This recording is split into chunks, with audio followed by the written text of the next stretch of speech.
first of all, I want to continue to shed light on, justice for Breonna Taylor and to her family and everything that's going on with that situation.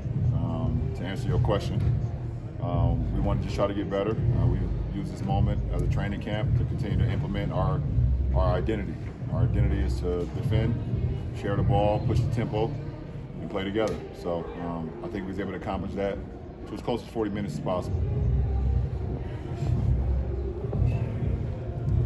Dave?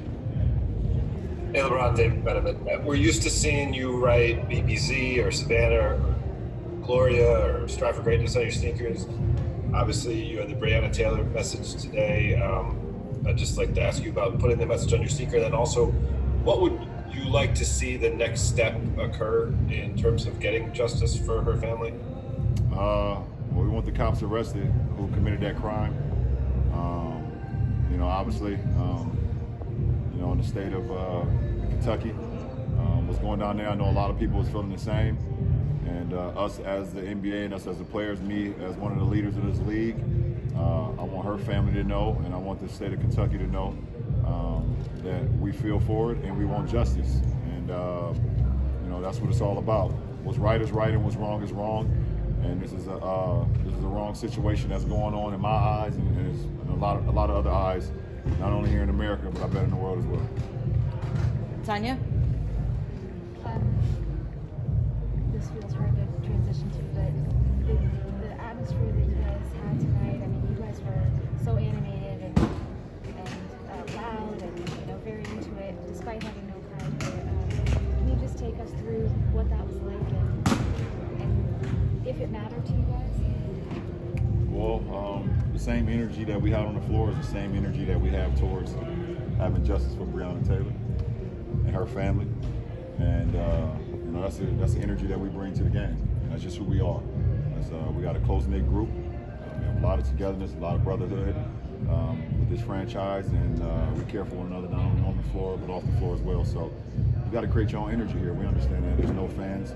Our wonderful fans is watching this game on the TVs, on the laptops, phones, iPads, whatever the case may be. So it's about us creating our own energy, continue to make understanding what we're here for, and that's to get better. So that's what it's all about. Kyle Goon? LeBron, you're talking about Breonna Taylor. A lot of players here are talking about Breonna Taylor and also kind of look up to you as a leader in social change. What does it mean to kind of see, a lot of people following a path that you kind of blazed, starting with Trayvon Martin, and now we're here? Just who I've been for quite a while now. Never afraid to speak about, things that I was knowledgeable about, that I had insight on, and I was, up to speed on.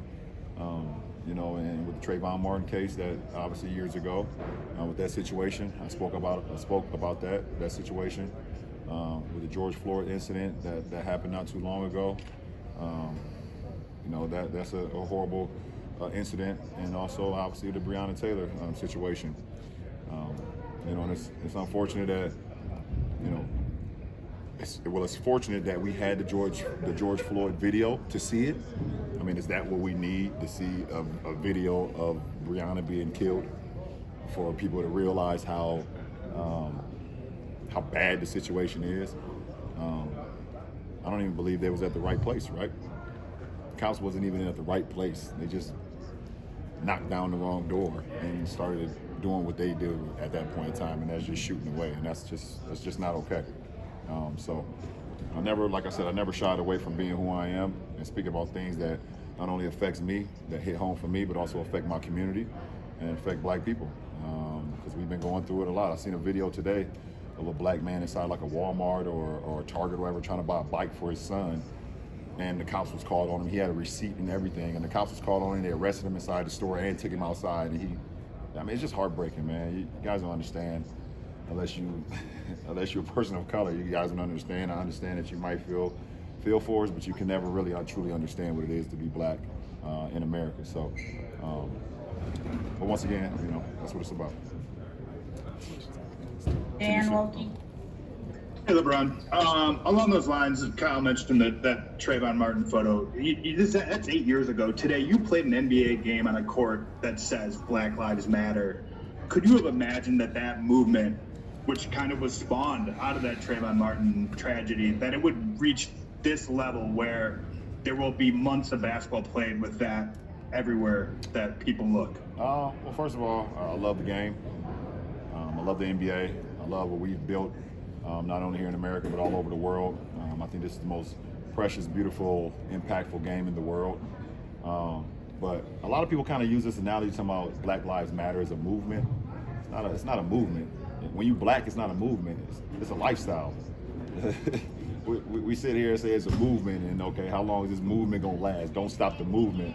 No, this is a walk of life. When you wake up and you black, that is what it is. It shouldn't be a movement. It should be a lifestyle. This is who we are, and we understand it, and we know that for one step that someone else might have to take, or for 1 yard someone else may have to take, that we know we got to take 5 more steps, and we know we got to take 10 more yards to get to the end zone. I mean, we understand that. We know that. So, but also what makes us, as strong. Makes us as powerful. It makes us so unique and unified. Is that we had so much hardships in our life, either from personal experiences, or loved ones, or reading history, or seeing videos, Rodney King, or just being a part of just the communities that you're in, where you're just racially profiled from the time you come out of the womb. So, it's not a movement. I don't like the word movement, because unfortunately in America and society, there ain't been no damn movement for us. There ain't been no movement. Hey LeBron, you've been fighting for social justice for a long time now. Do you feel like this is a unique opportunity, being in the bubble, with this being a topic of conversation, to really affect change right now? For me personally, or you think for our league? For society as a whole, for you and for other players to be able to influence change? I don't know, Melissa. I mean, I do not. I don't go wake up and say, okay, let's use the bubble as an opportunity to speak about us as people of color. It's just what I am. It's who I am. It's what I stand for. I got 3, black kids at home. I got my black wife is at home. My mother is black, coming from a single parent household. I'm the only child. So, excuse me, but no, I didn't need this bubble to speak about what I'm about. That's who I am. But I think the greatest thing that could come out of this is guys in this bubble, guys that may not or may be scared at points in time to speak about things because they feel like it may affect how people view them, or affect a certain situation. They say, okay, well, I'm not LeBron. I don't have I can't do that. That's not.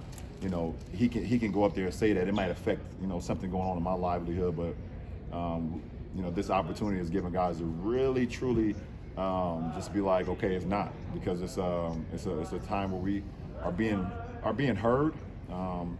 Either if you really care or not, we're being heard, and that's what's most important. Last 2 questions, Joe. If you think back to the time in Cleveland, sitting up against the wall talking about Ferguson, wearing the I Can't Breathe t-shirt, the speech at the ESPYs, all the way to now. If you would have told the 2016 LeBron what is happening now, would you say that was progress? What do you think you would say it was? Well, I say it's progress for America. The attention, sort of the kind of nationwide being fed up with what has happened. What do you think you would say? I would say a lot. In 2016, Barack was our president. We know what's going on now. So is that progress? I think we all can sit here and say that's not progress.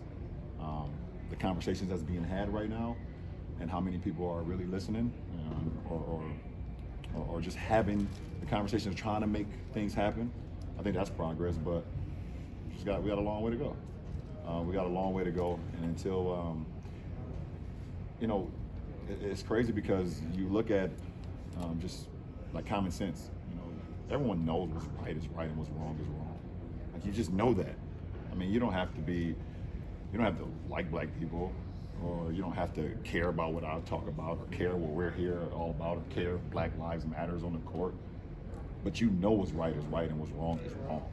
There's not one human being that does not know that.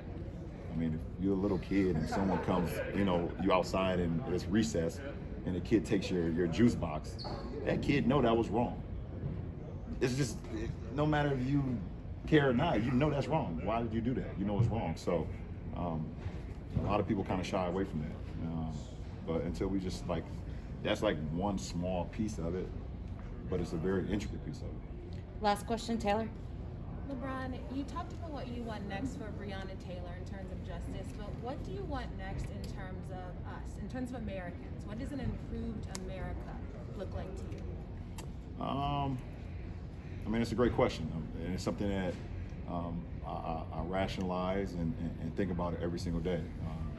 What's next? What can I do next to make an impact in our communities? Not only for my people, but also for America in general. Obviously justice for Breonna Taylor is number one on all of our lists right now, because we know the story. We know how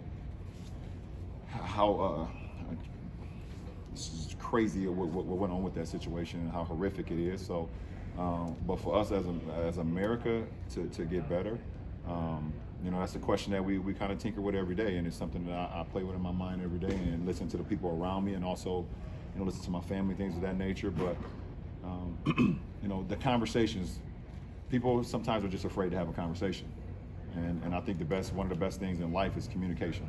No matter what, and if you could just sit there and talk to someone, look at someone eye to eye, and say how you feel, no matter if they like it or not, you can respect them. Somebody might not agree. I don't agree with what you say, but if I could look at you dead in your eye, and you can look back at me and say, listen, to each his own. I don't agree with that. Then I can respect you out of that. But a lot of people cannot even have that conversation of actually looking someone in the eye and telling them how they feel. And a lot of people, when they tell you how they feel, I have to be able to accept your response. No matter if you tell me what I want to hear or not, I have to be able to accept your response. So I think that's very key as well, just having a big form of communication. So we end this with justice for Breonna Taylor. And we're going to continue to harp on that. I appreciate it. Thank